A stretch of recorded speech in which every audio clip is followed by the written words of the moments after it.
The Florida Medical Marijuana Legalization Initiative, also known as Amendment 2, was passed in the state of Florida, and now questions arise. Who is able to use medical marijuana? How do you qualify for it? How do you obtain it?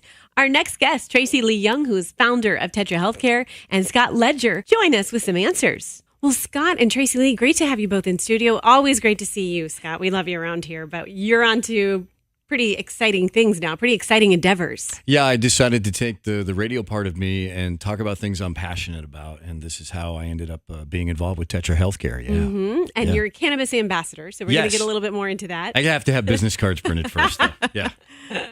And Tracy Lee, tell us a little bit about your company. Tetra Health Centers is new to Florida since February, and we're a medical clinic where people can come and meet a qualified board-certified doctor to talk about some conditions that they may be suffering from to see if they can get qualified for medical marijuana as an option for treatment. And so much we want to explain to our listeners, a lot of confusion out there when it comes to who is able to be treated, what kinds of conditions, where can you get the what's going to help you. And I think a good place to start would be with your personal story, why you decided to start this company. Yeah, that story is, it gets me emotional every time. I've got 8 children, and the father of those children was diagnosed with stage 4 throat cancer. And, in that moment, it's a scary moment. And I know there are many people that go through it. We chose chemotherapy initially, and he had a port put in and went through 1 round of treatment, and it was terrible. Much of the same that many people experience: loss of weight, nausea and vomiting, and just feeling like you don't have the energy to fight. And we decided to stop that treatment and go for the option of medical marijuana. And I can tell you today, I am so grateful that after 2 years of treatment with medical cannabis, he just was scanned 2 weeks ago, and he is still completely clear of cancer. So I'm not making any medical claims, but for us, it was a good option. He was able to eat. He gained all of his weight back, and he's doing great. So Tracy Lee, I have so many questions about this. And first thing, how does it work when you're using medical marijuana for treatment for your husband in this case? So for him, depending on the condition, the doctor will determine what the best modality is. So, here in Florida, they allow for vaping. If you've got tinctures, you've got capsules, things like that. What are tinctures? It's oil that's in kind of a dropper. Like a dropper. It's like a little, I don't even know what else is in that. Sure. But anyway, so for his condition, the doctors determined that the capsules would work wonders for him, which it did. And he actually was taking these horse pill capsules. They were very large, but they worked really well for him. And within a day, he had his appetite back and his nausea went away. And as long as he was, continuing on and just maintaining that CBD in his body, he was good. I've heard about that as far as your nausea going away. And again, you need sustenance. You need food. And if you can't eat and you don't have the appetite, how are you going to fight that? Yeah, then you just waste away. That's actually how it started in California in the late 90s. Really? The first legal cannabis was really only to treat nausea from chemotherapy. And that's really what... Now they're finding it's a medicine in itself. It's not just to treat a side effect of something else. It is actually killing cancer cells, Alzheimer's, Crohn's disease. I mean, there's a color wheel of how many different things that science is now discovering about the medicine side of cannabis. Yeah. And so you've listed some of these, but let's get down to what the laws are here. The recently passed law that went into effect. What conditions would be treatable under this new law? So there are 11 treatment or conditions. And so cancer is one, epilepsy, you've got AIDS, you've got HIV, you've got PTSD, you've got Crohn's, you've got, I probably should have my little cheat sheet here. I know there's one that sounds to be a little bit more of a catch-all. I know there's one condition that sounds like... It's not necessarily a condition, but it's kind of a phrase. A phrase, yes. That says it could also be a condition as debilitating as or similar to one of the 11 that are listed. That's what it was. Okay. It's not very clear, but there are so many things. That plant has got over 500 uses, and medically, it's very much needed. So we're still trying. A lot of to do pain that relief research. too, especially the CBD side. The THC, Sure. tetrahydrocannabinol, Sure. is what gives that euphoric high. CBD does not. Like Charlotte's Web, for instance, for the little girl that had the seizures. That's all CBD. And Okay. that's what's controlling her seizures. So they're refining the plant to two sides, and then they're combining the two. But pain relief comes from CBD.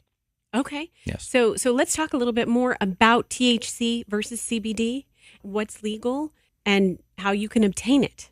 Okay. Well, here in the state of Florida, there are 7 dispensaries that actually go from seed to sale is the way the state requires. So, And you can't get into this business. It's highly regulated, it Licensed. sounds like, with Yeah. only Have to be 7. licensed. Yep. Sure. Okay. yeah, so that's kind of a big deal. But the cool part about the dispensaries in Florida is they've got statewide delivery. So if you don't actually live near a dispensary, not to worry, they will deliver to your area. And in most areas, they're there about three days a week. So you're able to get whatever medicines your doctor has recommended for you. No more 90-day waiting. Correct. Yes. Huge Yes. victory for the residents of Florida. Yes. Where I don't know if you're familiar with that, but you used to have to meet with a doctor, and once you get qualified to be able to use medical marijuana, you had to wait 90 days in order for them to put in the recommended treatment. And I understand, too, that with the doctors, they have to get certified, and then it's not an actual prescription that's written. It's more of a certification. Correct. Okay. It's a CME course, and it's an 8-hour course, and the state is now requiring an additional 2-hour course, which, honestly, I'm kind of in favor of. I think that the doctors need to be well educated. They've got a lot of people that are relying on them to know what they're doing, and they need to be as We up on actually it as are possible. doing seminars for those doctors. With the physicians. Yes. Okay. Yes. Yep, August 22nd, we'll be holding a large seminar and actually teaching and training doctors on how they can help people. And how does Tetra Healthcare come into play as far as distribution, as far as what's the interaction between you, physicians, and patients? So the patients would come to us. We're kind of the middleman. We are actually the vehicle for them to be able to gather their product. So they have to come and see us, bring their medical records, speak with a board-certified doctor so that they can qualify. They're entered into the registry, and they will get their certification from the state. But we do not, THC, Tetra Healthcare, does not provide the cannabis. At all. You go in to qualify. We're the doctor's side of it. So, Scott, question for you in regards to what would you say to someone who, and we saw what the vote was on this, so there still are some people who didn't want this to pass. And we heard Tracy Lee's amazing story about how it's helped in terms of throat cancer. So that's incredible. What would you say to someone who said, I don't see the need for this? What stories have you seen? Well, I would say, first of all, don't be afraid to visit the websites. I became a cannabis ambassador, if you will, about 10 years ago as I slowly learned how it was turned illegal about 100 years ago for political reasons. That's a whole nother interesting Political story. reasons. Yes. But now, since the internet, and we're seeing the Charlotte's Web story, we're seeing the individual success stories, people with cancer, people with Crohn's, and so on, that are now publicly speaking out, putting a video on a website or on Facebook. So I'd say do your own research. Don't be afraid to talk to your doctor. Your doctor is going to be probably a little bit more aligned with Big Pharma because that's their training. But that's the difference, is don't be afraid to ask, because remember, no side effects, no overdoses possible. It's non-toxic to the human body. So it's something where I think of a lot of people are on the fence about it. Don't be afraid to do your own research. Ask your doctor. Ask different doctors as well. And so where's the research going as far as, we've iterated numerous conditions that it alleviates or helps, but what do we see on the horizon? Oh, we're seeing Harvard, Cambridge, all these big medicine schools. They're doing the research. In fact, the Alzheimer's report is back from Harvard Medicine that the THC is stripping away the brain fat that causes Alzheimer's. So we're now I know your eyes lit up the same way mine did when I read that article. So we're now seeing, since it's becoming legal, science can now test it. Wow. And now we're seeing we're seeing more tests, and we're seeing petri discs to mice to volunteers to eventually becoming in the human mainstream. And so, Tracy Lee, you have 5 offices open now. You're going to grow even larger than that with looking at 25 statewide. Where are you located right now? So right now I've got 2 in Tampa, 1 in Clearwater, 1 in Brandon, 1 in Winter Park, and today St. Pete opens. So far, what kinds of success stories have you seen? Oh, it's been an incredible journey here in Florida. I just love sitting in the clinics and talking with the patients. My favorite, really humble kind of patient would be a Parkinson's patient. We have them come in and they are shaken like nobody's business. And I've heard many of them tell me the story of only being able to pour just the tiniest amount of coffee in their mug because with their tremors, their coffee spills everywhere. And after they're able to meet with the doctor, get certified, and get their medical marijuana, they're able to pour a full cup of coffee and really enjoy it. Wow.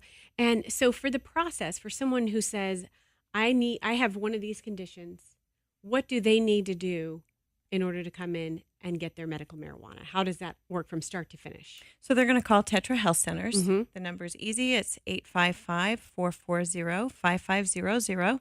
Or the website, which is www.tetrahealthcenters.com. A lot of resources on the website as well. There is a case lot of studies. resources. We've got a blog that's been going on for 2 years since I opened the first Tetra in California, and many, many articles and really enlightening stories. But what they're going to do at that point is they're going to schedule their appointment, and they're going to make sure they want to bring in a valid Florida ID.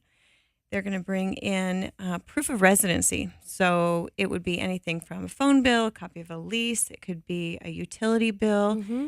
A phone bill doesn't always qualify. There's kind of a gray area there. So I always tell people that is not something to bring. But those are good.